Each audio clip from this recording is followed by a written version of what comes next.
Il-partita tal-ewwel diviżjoni bejn Naxxar Lions u Gżira United li ntlabet il-ġimgħa filgħaxija fis-Centenary Stadium f'Taqali kienet taħt il-lenti għaliex infetħet investigazzjoni dwar allegat attentat ta' korruzzjoni. Kien One News li ftit ħin qabel il-partita żvela fil-bulettin tal-aħbarijiet tas-7:30 li terzi persuni avviċinaw żewġ plejers tan-Naxxar Lions bilan li jkun influwenzat ir-riżultat tal-logħba. Min aktar sħarriġ li jagħmel One News jirriżulta li qabel il-logħba il-pulizija arrestat persuna li huwa mifhum illi avviċina żewġ plejers tan-Naxxar u għedhom somma flus biex jilagħbu ħażin. Nifhmu li dawn il-plejers irrapportaw il-każ lill-pulizija.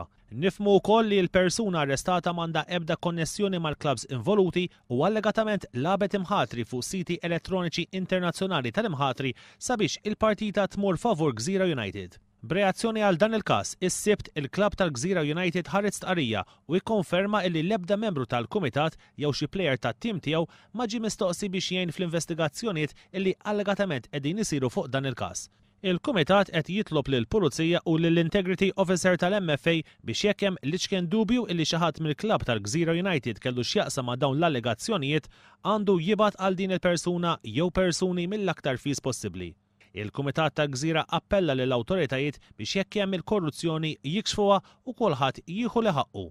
Min-naħa tiegħu il-President tan-Naxxar Lions Dione Drago ikkonferma ma' One News illi kemm l-MFA u anke l-Pulizija qegħdin jinvestigaw.